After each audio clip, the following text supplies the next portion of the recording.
Selamat sore pemirsa, kembali lagi bersama kami dalam liputan khusus yang menyajikan informasi inspiratif dan edukatif. Pada kesempatan kali ini kami akan menghadirkan wawancara terhadap tokoh agama Kristen Protestan untuk mengetahui bagaimana ajaran kasih dapat diterapkan dalam kehidupan sehari-hari. Pemirsa, saya bersama dengan tim sudah berada di kediaman Bapak Pendeta Semilias. Ayo ikuti kami.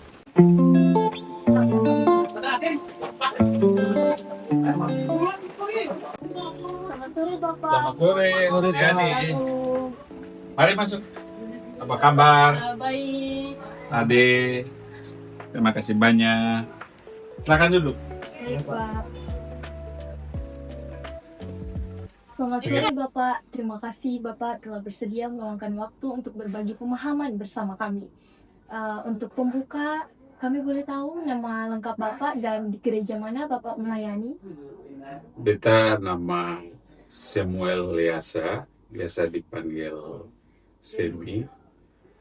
Beta layani di Gereja Protestan Maluku. Dan sekarang beta su emeritus, su pensiun. Tugas terakhir di Jemaat Pasultan. Baik Bapak, jadi kami ingin menggali lebih dalam bagaimana ajaran kasih itu dapat diterapkan dalam kehidupan sehari-hari, terkhususnya dalam kehidupan masyarakat yang beragam. Jadi dalam Injil Matius 22 ayat 39 itu, kita diajarkan untuk saling mengasihi sesama seperti diri kita sendiri. Bagaimana kata sesama itu menurut Bapak? Bagaimana konteksnya gitu Pak? Iya, jadi sebetulnya Yesus itu jadi top, jadi populer, terkenal di dunia ini. Bukan saja karena Yesus itu bangkit, tetapi karena dia punya ajaran tentang kasih. Ya, dia perintahkan kasihilah sama manusia seperti dirimu sendiri. Kasihilah musuhmu.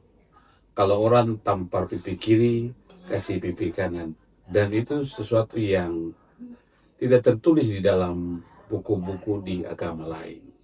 Hanya di dalam iman Kristen, dalam Alkitab.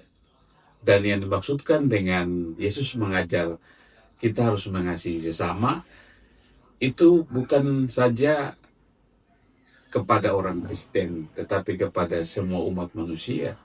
Karena Yesus datang ke dunia untuk semua umat manusia. Dia menciptakan satu matahari, satu bulan untuk semua, satu bumi untuk semua.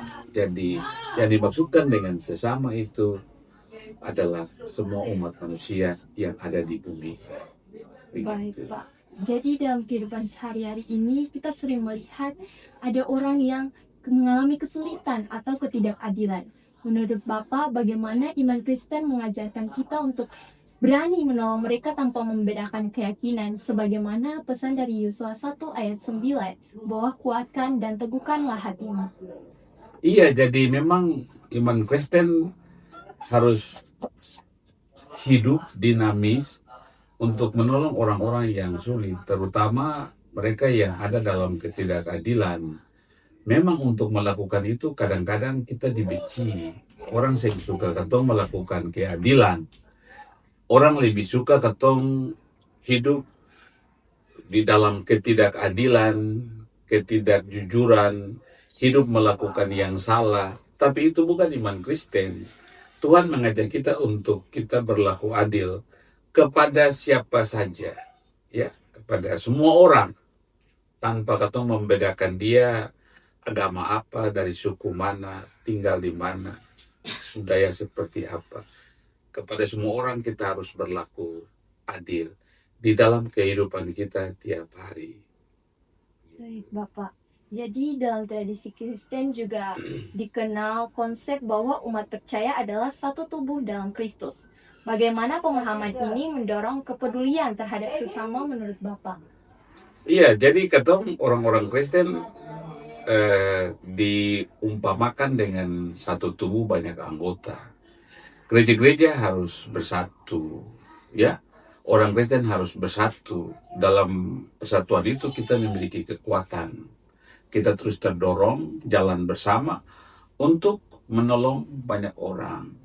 terutama mereka yang banyak sekali mengalami kesulitan-kesulitan di dalam hidup ini. Orientasi kita bagaimana kita memanusiakan manusia yang ada di bumi ini. Begitu. Ya Pak, banyak juga masyarakat yang masih memunculkan sikap intoleransi mereka. Menurut Bapak, apa tantangan terbesar bagi jemaat dalam menunjukkan kasih yang terbuka kepada semua orang?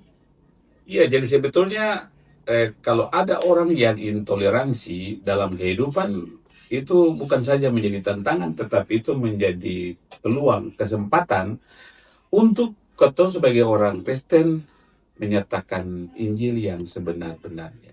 Paling tidak, kita sebagai murid Tuhan harus hidup benar di hadapan Tuhan dan di hadapan sesama, supaya orang lain melihat Tuhan Yesus itu secara konkret melalui tutur kata dan sikap kita.